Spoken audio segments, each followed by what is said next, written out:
numbers are there. They are the majority tribes. In fact, almost 80% in each place, except Chirponi and a few areas. There is no agenda of the government of Ghana against any particular tribe.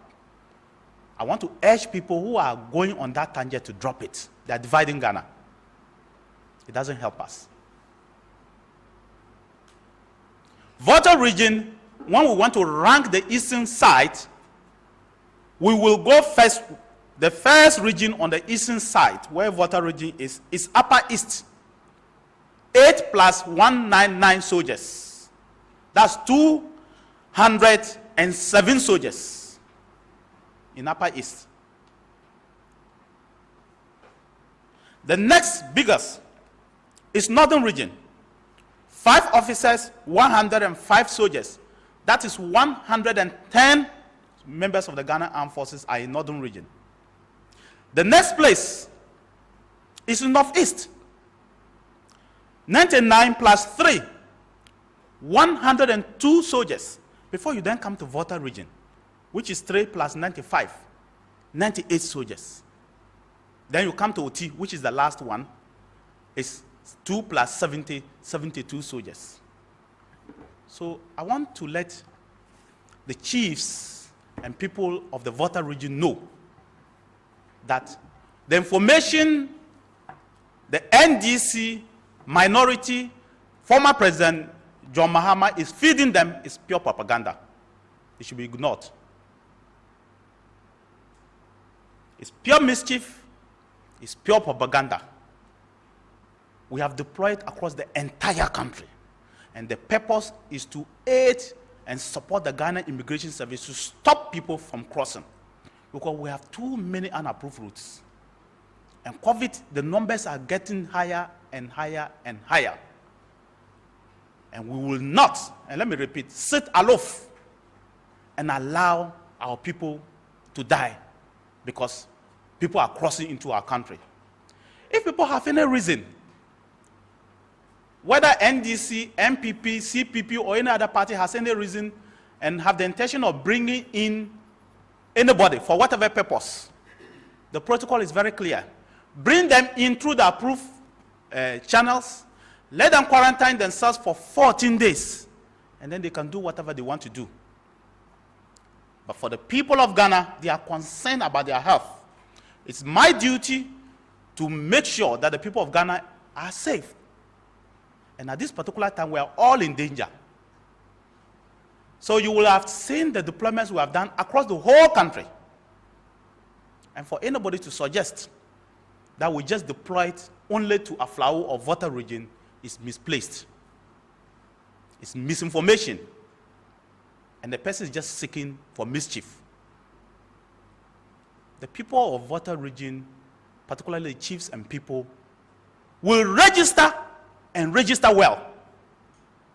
The people of Ghana will register and register well. The soldiers are not coming to any polling station.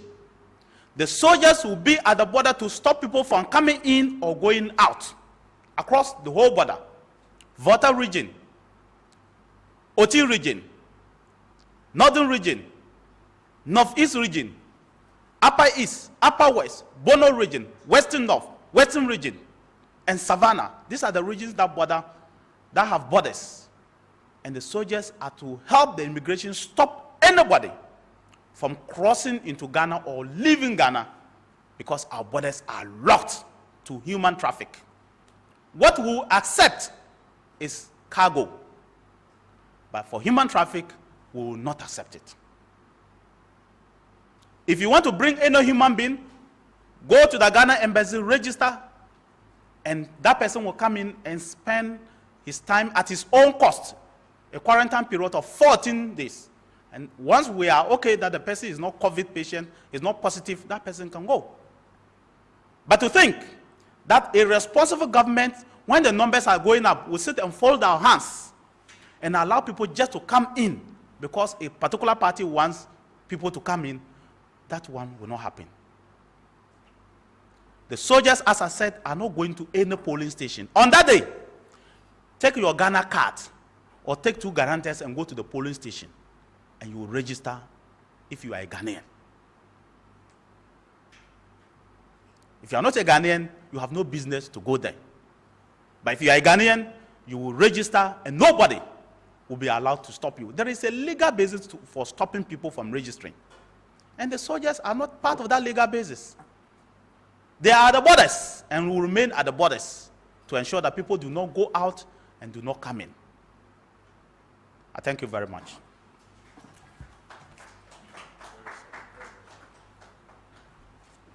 Honourable Minister, thank you for that detailed explanation. We will be taking your questions shortly. I'll just make a few remarks and then we'll take your questions. And as the Honourable Minister was going through the details, I was getting texts from some of your own colleagues that are we not giving out too much information? But it is important that this detail is put out because it is in the absence of this very clear detail that some persons succeed in leading all of us to believe that a huge military deployment has been done at Aflao with the objective of stopping people from registering or something associated with that one. It is important for the Honourable Minister to go through the list from Upper East, North East, North, Oti, Volta, Upper West, Savannah, Bono, Western, and even give you the numbers. Your colleagues are out there on the ground, they can check. Earlier at today's press briefing by our colleagues in the NDC, Samuel Kujetwa Blackwell of the NDC says the deployments that have been going on did not include the military. You are finding out that that is palpably false. The Honourable Minister is giving you way back when the deployment started, how many men, how many officers from the beginning. So it is not true. Again, he makes the claim that there was no deployment on the western frontiers. That again, as you are realizing, is not true. But those stories are told just so that they can succeed in convincing some group of persons that it is something, and I want to use the words the former president, Mr. Mahama, used. It is something with an ethno-tribal agenda and something against EWES. As you are beginning to realize, there's no truth in that. Colleagues, as we head for the registration and electioneering period of 2020, the Akufo-Addo administration, for the avoidance of doubt, is not interested in ethnic bigotry or ethnocentric politics.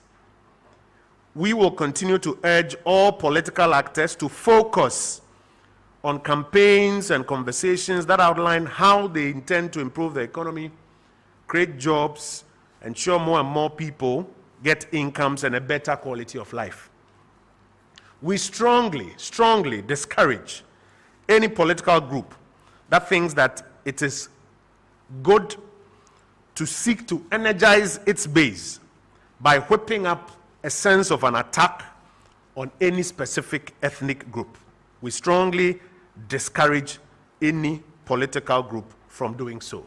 And as the Honourable Minister mentioned, if it comes to matters of registration and election, the laws are clear, and we all even encourage every Ghanaian to go out there with your Ghana card or your passport or your 2 guarantors and go and register. The Honourable Minister will take your questions now. May I ask for the microphone to be set up? And if you have questions, I'll take the first 4. If you have questions, you step up, you ask your questions, and then he will do well to answer them.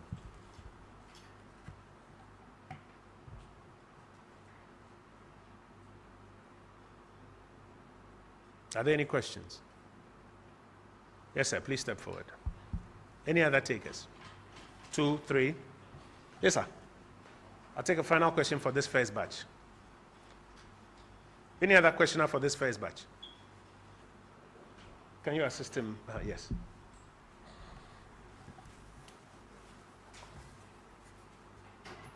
Okay, thank you. My name is Atamesa from Ghana News Agency.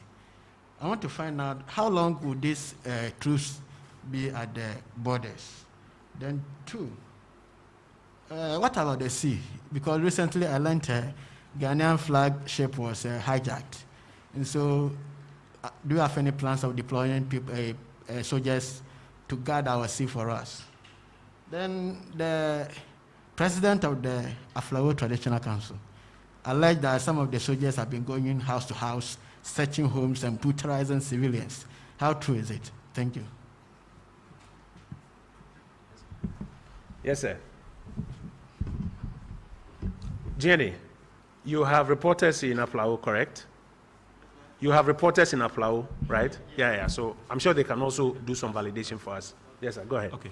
Thank you very much. My name is Anas Seidu. I report for CTFM and CTTV. My first question has to do with an ad that was put out by the Ghana Armed Forces themselves, advertising exercise Eagle Claws. Eagle Claws? Yes, which was supposed to happen in the Upper West and Upper East region.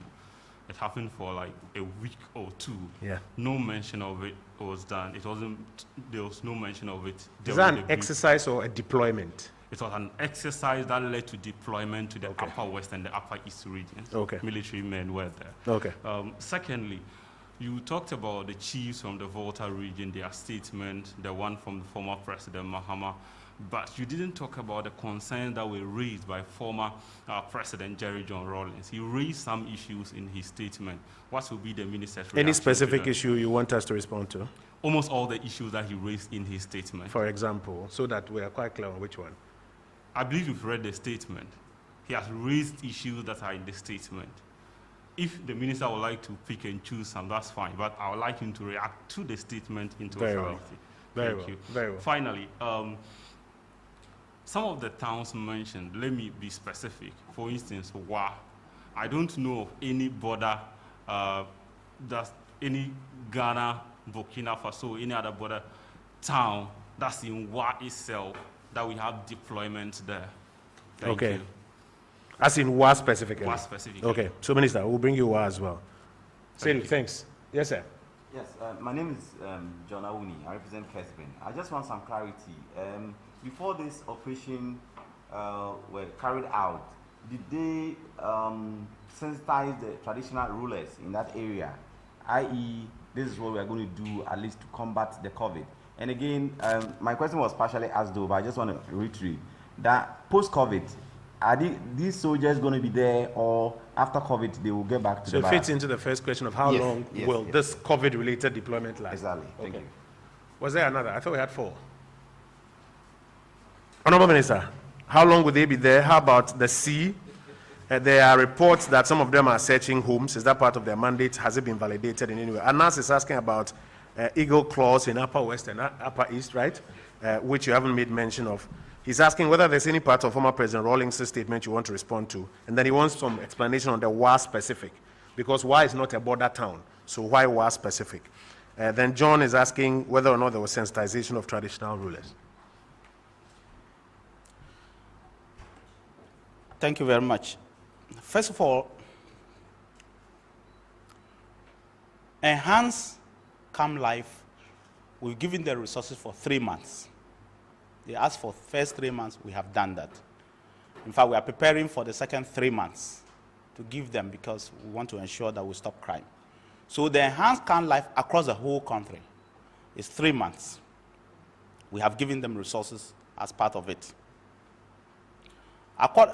The borders, I told you the primary reason is to ensure that people don't come in or don't go out. As we say today, the president has closed the borders until 31st of July. If the president opens the borders, or the government opens the borders, why would the soldiers be there? We are preventing people from coming into our country so that Ghanaians are safe from this deadly COVID disease. Because the unapproved rules are so many that Ghana Immigration Service alone is unable to do it, as we keep resourcing them and then getting more men into their service. So we asked the police, the military, the GRA, and the BNI to assist them. And so they are there. Once the borders are extended, their stay will be extended. For Marine, if you watch the Marine news well, we have deployed more boats than we have. And in collaboration with the Marine Police, we have deployed a lot of boats to the eastern and the western frontiers of our country. The eastern is Aflao area and the western is Elubu area. That is the reason why the president cut short for the construction of a forward operating base, which is over $1 billion Ghana cedi at Inzulizu as part of it. So we have tightened the news around the marine environment as well. So it is not just the land borders, the marine borders too, we have done same. As for the searching of home, that is not the mandate of the soldiers. So I will investigate that report that they have said. They are chiefs. So I'm not able to say that it is not true or it's a lie. No. They are chiefs. So I will investigate. That's not their mandate. And I'll be very, very surprised that any soldier will do such a thing. It's not their mandate. Unless somebody has committed a crime and ran to a home and the soldiers have been tasked to go and get that thief or that criminal. Otherwise, it's not their duty, and they will not do that. But I will investigate it. And yes, we recently did an exercise called Exercise Eagle's Claws in the north. That's why I'm surprised that people are not talking about that one, where we deployed massive soldiers across the entire north. More soldiers than we currently see. Helicopters were flying over and they were doing all these exercises because of terrorist activities. The intelligence we got. They did it over 3 weeks. Last week, they did it over a 3-4 days period, and they have pulled back. So that's why I'm a bit surprised that people who are suddenly creating all this mischief and mayhem did not find fit to do that because they have their own people at the other side. So why? You think the Northerners, their lives don't matter? Northeast people, their lives don't matter? You think Northern region people, their lives don't matter? Or Upper West, their lives don't matter? We are there to protect the people. If you ask the people of Tumu today, they will tell you that since the soldiers arrived in Tumu over 1.5 years ago, crime rate has gone very, very low. And all the people, if you remember, when people, Burkinabés, were coming to the country, some with guns, and the ordinary citizens were being encouraged by these soldiers to make sure that they arrest them. It is all part of it. For 1.5 years, they have been in Tumu. So it was an exercise. It's a normal military exercise that we have been doing. And we are planning others to do some. Last year, we did some around Adakulu area. We did some around the area. The MP was a bit concerned, but we have been doing it. And we did some around the area. And then we keep doing these exercises here and there to prepare the soldiers. The work of a soldier is to keep training during peacetime. And when there's war, he can go and fight. So the soldiers keep doing their work. We give them the resources to do that. That's why Exercise Eagle's Claws was there. But it's not, the Ministry of Defense does not have the habit of coming to the press to say we are doing A, B, C. No, we don't do that. We don't do that, and we will not do that. Because we are training for the enemy, and we don't know who the enemy is. The enemy can be within or without. And so we keep training for the day that will be needed to protect the people of Ghana. And we'll continue to do that. For the concerns of former President Rawlings, some of the concerns, I agree with him when he says that we should deploy in a way that people will not be concerned. It's normal, and that's what we are doing. But I disagree when the statement says that we have not deployed in Volta region and Oti region. Please, we have deployed in Volta, we have deployed in Oti, we have deployed in Northern, we have deployed Upper East, we have deployed Upper West, we have deployed in Savannah, we have deployed in Bono, we have deployed in Western region. In fact, we keep deploying, especially around the Western half, because more of the people in the area, traditional people, are asking for the soldiers to come. And so, and as the intelligence tells us, we keep deploying more of them to ensure that Ghana is totally safe. So there are some areas I agree with him, but the other areas I humbly disagree. And for Wa, of course, Wa is not a border town. But Wa is what we call the FOB headquarters. Because, you see, now that we have put a headquarters of soldiers in Wa, we are building, started during the NDC time, Kumbo time, and I've continued to build a headquarters for soldiers there. So it's obvious that they will stay in Wa and fan out to the others. They call it the FOB base. That's where the logistics will be. It's the same thing as Bolga. I mentioned Bolga, and I have mentioned Ho as well. So we have Nkonya FOB, we have Ho FOB, we have all the FOBs, and then the soldiers move because you have to keep logistics. You don't want to go and keep logistics in a border. No, you keep it away from the border. So we do that. I'm not surprised that somebody says we are giving too much.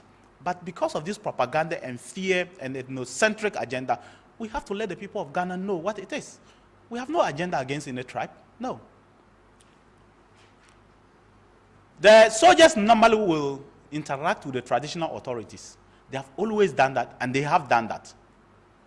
But the soldiers have no business to go and call political parties and tell them that we are deploying, because we don't know who the enemy is. In fact, the enemy can be sitting right down within us. So they deploy to save you and myself. The armed forces of Ghana are not there to fight citizens. No. The armed forces are there to make sure citizens are safe. But the propaganda was, oh, they deployed only in Volta region. You have all seen that it is not true. And in fact, the Volta region numbers are the lowest. In fact, Aflao is one of the lowest. We have always had soldiers. There's something I want to clear. We have always had soldiers in Aflao. Sometimes 10, sometimes 15, sometimes 20, depending on the threats. We have always, since Rawlings, Kwame Nkrumah, up to Rawlings, to Kufuor, we have always had soldiers in Aflao. The quality operation, sit down and look. Aflao and Elubu and Paga, we have always had soldiers there. So I am surprised that people are saying we've sent thousands of soldiers. It's not true. This current deployment is one officer, 50 men that we have added to that place. And the official documents are right here with me. The order I gave, and the order the soldiers gave, and the numbers. Thank you very much. So thank you. Doesn't appear we have any further questions. Do we? Star. This will be our final batch. Star FM or EIB network. Any others? Minister, I take note of the fact that, for example, the deployment in the Upper East region will have the highest numbers. Yes. 8 officers, 199 men. Followed by Northern region, 105 men. Northeast region, 3 officers and 99 men. Before you even come to Volta, 95 men, 3 officers. And in Aflao specific, 15 men and 1 officer. So colleagues, I'm sure you can put all of this in context for us. Are there any other takers? Because this will be our final batch. Okay, sir. Let's wrap up. Right. My name is Eric. I work with Star FM. I have a number of questions. I'll start off with this one about whether or not government is responsible to explaining its major security decisions to the citizens. I'm asking that because it appears this communication is coming on the back of a series of press conferences being held by the NDC after they raised some alarm, if we can call it that. The other question I have is that what has informed the reinforcement of the COVID deployment, if you are to believe the recent deployments are COVID related? Because if we look at transmission, Ghana has recorded a far more number of cases as compared to our bordering neighbors. And so if anything, the logic is that they will want to be preventing Ghanaians from coming in. And so if we are deploying these military men because of COVID, what really is the reason? Also, the minister in his address said that the military were deployed on the 18th and 19th of June, this second deployment that was seen, which is raising the alarm. But the third deployment. Yeah, the third deployment. The first is 21st February 2019. The second is 30th March and 20th of April. And then this third one, 18th and 19th of June. Go ahead. Great. So this morning I contacted a colleague in the Western region, and he makes me understand that the augmentations of these third deployments arrived just this morning at Elubu. And so are there reporting times for these military men when we were having reportage of military men reporting in the Volta region as far back as last week, and in part of Elubu we were just reporting the soldiers reporting at this morning. Then concerns raised by Adansia Sokwa MP. Last week, he categorically mentioned that the deployment in the Volta region was to stop people from coming in. No, he said, I guess. You should play the full tape, not the edited version. Play the full tape. When they ask him the question, and then he starts off by saying, if that's the case, I guess this is why they'll be doing that. You heard that. But Right, but No. So start off by saying that you are saying that he categorically says. because if we listen to the entire tape, Yes. he goes on to say and cite examples as to why something like that should happen. That And is so- true. He cites all of those examples, but he starts off by saying that if what you are saying is the case, I guess this is why they will do that. I think we should put all of it together. Okay, so Yeah. in putting all of it together, Yeah. what is government's response? And isn't the NDC's concerns justified if we're having a member of parliament make such statements? Okay. And then lastly, the opposition NDC in their just ended news conference have issued a 24-hour ultimatum when they are asking government to withdraw the military presence at the borders. Is something like that going to happen? Okay. And I said lastly, but lastly, there appears to be a pick and choose of a sort where the NDC picks certain issues which they feel is worthy of note. I think there's some concern that have come that earlier when there were secession comments and all of that, it appeared there wasn't much of noise being made by the opposition. What is government's response to this attitude as well? Thank you. Anas, do you have a question? Because I saw you come up. You are done. Okay. Colleagues, so I'll take this as the final. Honorable Minister, let me just deal with two matters and then I invite you to tackle all the rest. I think we need to be clear about something. When government wants to put out a position, there are a number of government functionaries who put out the government position. His Excellency, the President himself may speak. The Vice President may speak. The Minister or Deputy Minister responsible for the sector. In this case, these are matters of military deployment, so either the Defense Minister or his deputies will put it up, or the Ministry of Information may put it up for government. Additionally, you have, let's say, the Press Secretary at the Office of the President who may put it out. These are the categories of government spokespersons. I think we have to be very, very careful also in, for example, hearing from a member of parliament who is not a member of government expressing his suspicions about what he guesses is the reason for a particular exercise. And again, I refer you to the full tape where he starts off by saying, I guess. We have to be clear to distinguish that from government position. The Interior Minister has spoken, the Regional Minister has spoken, the Defense Minister has also spoken. I've seen articles, for example, from some of our colleagues that say that confusion in government over deployment. And then what they do is that they juxtapose the Honorable K.T. Hammond, and if you read the line, it says that he's a member of the ruling party, but that's not a government position. So please, let's do this in a very clearly distinguished manner. The man in charge of the operation is explaining when it started, how many men have gone where, and the various rationalizations, and you have an opportunity to interact with him. I don't think that we do ourselves a service when we now decide to make K.T. Hammond's words the government position.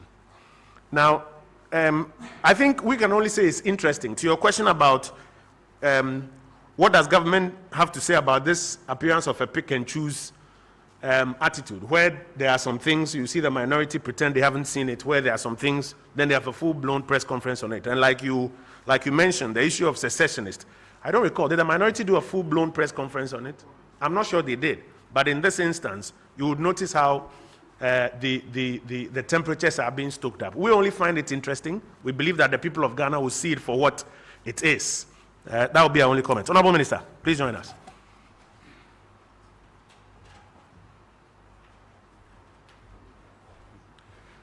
Thank you very much. Thank you. Kojo, thank you very much. It is true that in terms of absolute numbers, sorry, my mask is on my chin. I want the people of Ghana to hear me clearly. It is true that in terms of absolute numbers, Togo may have recorded fewer cases than Ghana. But what is also true is that Ghana has tested over 280-something cases in terms of tests with the numbers that we have. And Togo has done less than 50,000 tests. It is also true that people who have crossed into Ghana, anytime we arrest them, the rate of infection as against the numbers is about 30%. sometimes 15%, sometimes up to as high as 30%. But it's never less than 15%.